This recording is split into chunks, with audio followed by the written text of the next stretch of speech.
Je parlais tout à l'heure du discours sur les environnements, mettons, santé publique.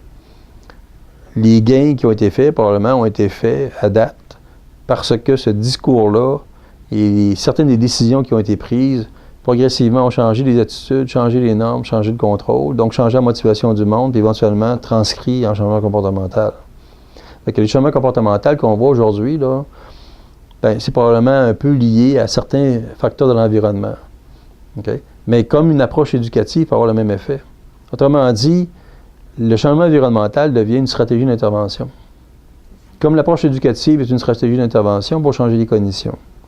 Ceux qui ont la pensée magique que le changement environnemental passe en dehors de l'individu puis s'en va directement sur le comportement, là, je pense qu'ils font fausse route. C'est un peu ça dans mon discours, des fois, quand les gens disaient « Bah, Godin, il est opposé au changement environnemental », la réponse est non.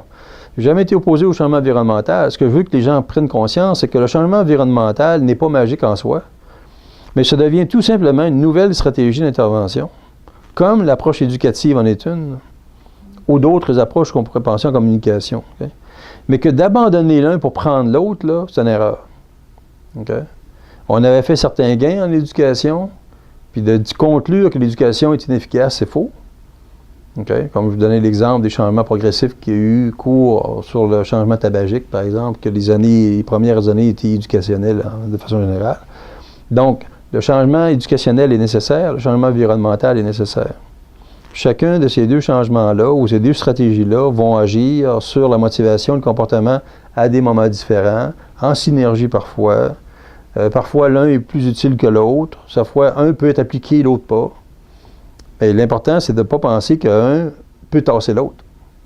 Ceux qui feraient juste de changement éducationnel en disant l'environnement n'est pas important, ils ont complètement tort. Et ceux qui disent qu'on va faire exclusivement un changement environnemental, puis on va se foutre, mettons, de l'approche éducative, ils ont complètement tort aussi. Okay? L'individu, là, il n'est pas imbécile. Hein? L'individu, lui, il fonctionne par stimuli-réponse, mais entre les deux, là, il y a une interprétation qui s'insère. Donc, il y a un stimuli quelque part, éducationnel ou environnemental. J'interprète ce qui se passe, et là, je décide ce que je fais. Donc, si on s'en va maintenant dans des comportements plus libres, puis moins imposés par la société, là, comme l'alimentation, c'en est un, la pratique d'activité physique, c'en est un autre.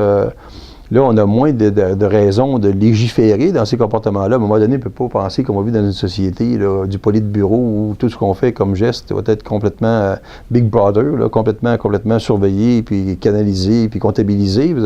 Donc, il y aura toujours place à l'éducation quelque part, en lien avec des politiques publiques. Et cette espèce d'amalgame des stratégies, éventuellement, est porteur d'un changement.